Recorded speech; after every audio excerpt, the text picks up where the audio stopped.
ঈশ্বর দুটো প্রস্তার ফলক দিয়েছিল, তাতে অনেক আজ্ঞা দিয়েছিল। তার মধ্যে দেখুন যে কি কি আজ্ঞা দিয়েছিল, কতটা কঠোর আজ্ঞা দিয়েছিল। হালেলুয়া! পেয়েছি প্রত্যেকে, যাদের কাছে পুরনো বড় বাইবেল আছে।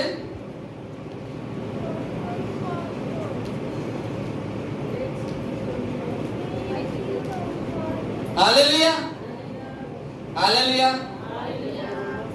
পড়ছি আমি দ্বিতীয় বিবরণ 22-5। হালেলুয়া। স্ত্রী লোক পুরুষের পরিধে কিংবা পুরুষ স্ত্রী লোকের বস্ত্র পরিধান করিবে না, কেননা যে কেহ তাহা করে সে তোমার ঈশ্বর সদাপ্রভুর ঘৃণার পাত্র। পথের পাশে কোনো বৃক্ষ কিংবা ভূমির উপরে তোমার সম্মুখে যদি কোনো পক্ষীর বাসাতে শাবক কিংবা ডিম থাকে এবং সে শাবকের কিংবা ডিমের উপরে পক্ষী বসিয়া থাকে, তবে তুমি শাবকগণের সহিত পক্ষীকেও ধরিও না। তুমি আপনার জন্য শাবকগুলিকে লইতে পারো, কিন্তু নিশ্চয় পক্ষীকে ছাড়িয়া দিবে, কেননা তোমার মঙ্গল ও দীর্ঘ পরমায়ু হবে। হালেলুয়া।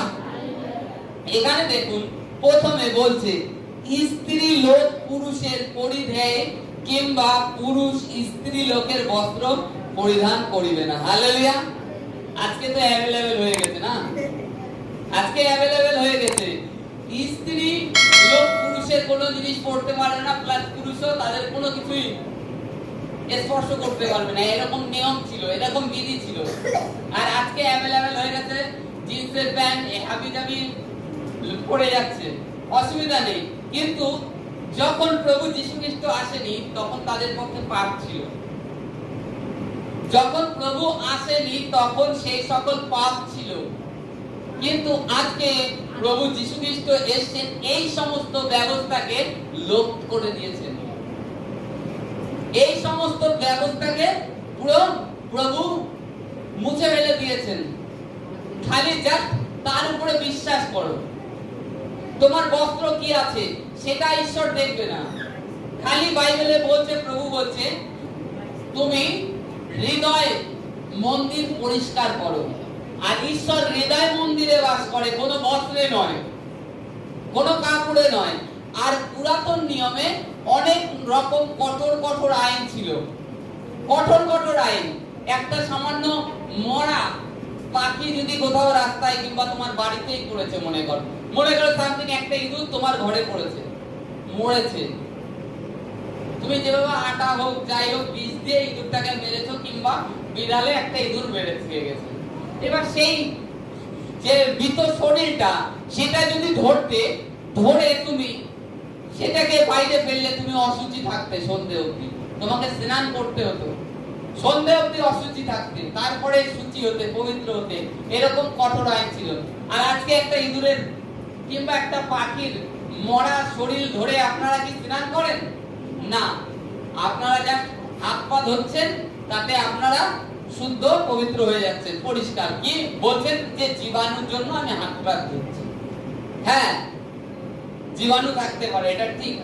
কিন্তু পুরাতন নিয়ম এতটাই কঠোর ছিল যে স্ত্রী পুরুষের কোনো কিছু করতে পারবে না, আর পুরুষ স্ত্রীদের কোনো কিছু স্পর্শ করতে পারবে না, এরকম নিয়ম ছিল। আর আজকে প্রভু সেটা স্বাধীন করে দিয়ে গেছে। যা বলছে এই রোমিও অধ্যায়ে লেখা আছে যে কেহ খ্রিস্ট যিশুতে বিশ্বাস করে আর নিজ মুখেতে স্বীকার করে যে প্রভু যিশু তুমি আমার পাপের জন্য পোড়া খেয়েছো, ক্রুশে গিয়েছো, কবর প্রাপ্ত হয়েছো, আর তৃতীয় দিনে তুমি পুনর্জীবিত হয়েছো, আমি স্বীকার করি তুমি মুক্তিদাতা পরমেশ্বর, উদ্ধারকর্তা পরমেশ্বর, সেই ধার্মিক গণিত হয়ে যায় ঈশ্বরের দৃষ্টিতে। এবার খালি ধার্মিক গণিত প্রভুতে বিশ্বাস করলো, তারপরে আদার্স ক্রিয়া করে, এটা বিশ্বাস করে যে হ্যাঁ ভালোবাসি। আর ভালোবাসাটাকে গভীর করতে হলে কি হয়? তখন বিয়ে করতে হয়, তখন সেই পর্ব আলাদা। তা আজকে যে কঠোর নিয়ম, কঠোর বিধি ছিল স্ত্রীদের পক্ষে, আর স্ত্রীদের এটা জানেন, আগাগোড়া বলে পায়ে পায়ে দোষ, পায়ে পায়ে দোষ, এই জিনিসটা তো ভালো করে জানেন। সেই জিনিস, সেই সমস্ত কঠোর আইন আজকে ঈশ্বর এই স্ত্রীকে বের করে নিয়ে এসেছে। আর স্ত্রীকে ঈশ্বর শেষমেশ একটা উচ্চ স্থানে নিয়েছে। ঈশ্বর কিন্তু ডাইরেক্ট স্বর্গের থেকে আসতে পারতেন, পারতেন না? সশরীরে পারতেন। তা সত্ত্বেও তিনি মরিয়মের গর্ভে আসলেন। কেন জানেন? এই স্ত্রীকে সাপ আদি থেকে নিচু করে রেখে দিয়েছিল শয়তান, যে স্ত্রীর মাধ্যমে এই জগতে পাপটাকে এনেছিল।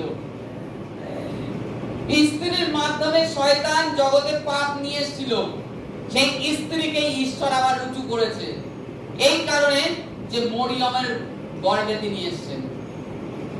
ঈশ্বর তিনি মরিয়মের গর্ভে এসেছেন, সেই স্ত্রীর গর্ভে।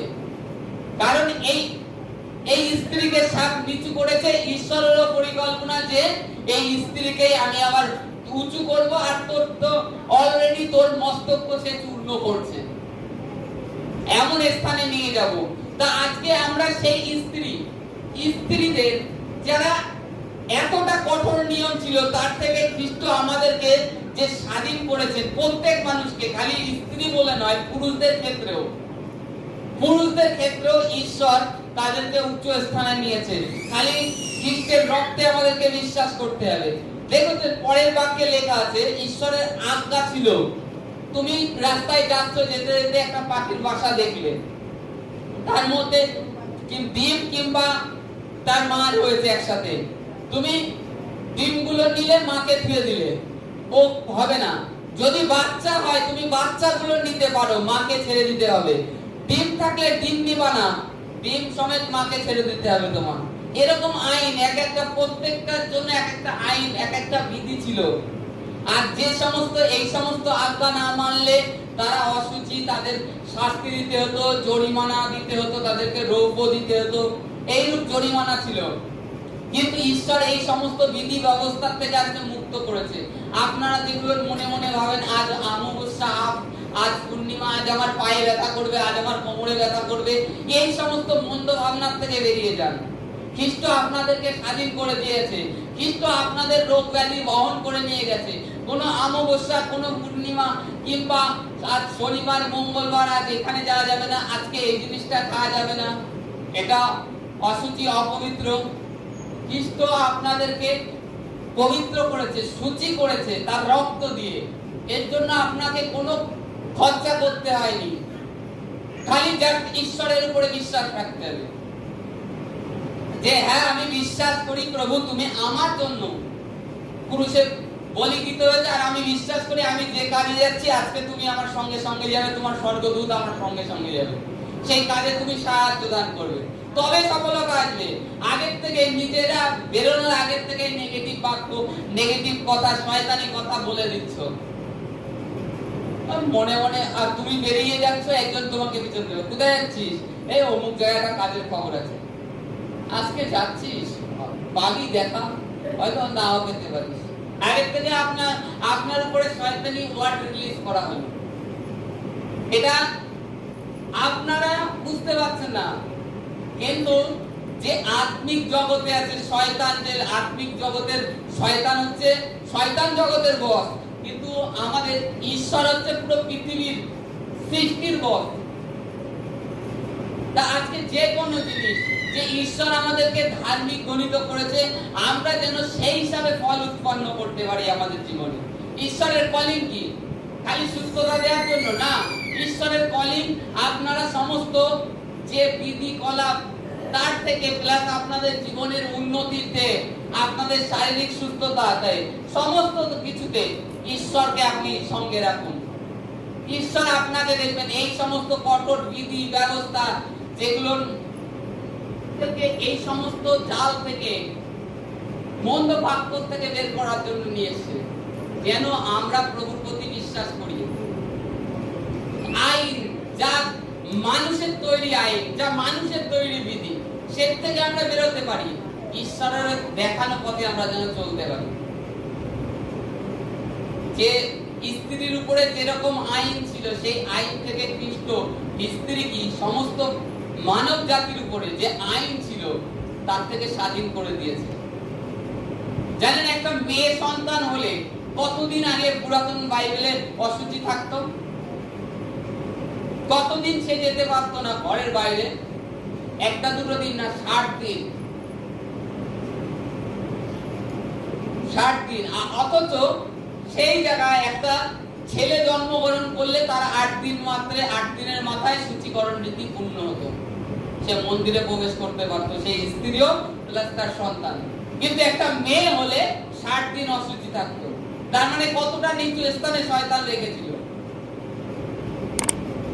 আজকে খ্রিস্ট যিশুর উপর বিশ্বাস রেখে প্রার্থনা করলে আজকে নিজেদেরকে যে পথ চলার পথ, সেই পথে কখনো নিরাশ হবেন না। কারণ কি, যখন আপনি ঈশ্বরের বাক্যকে জানবেন।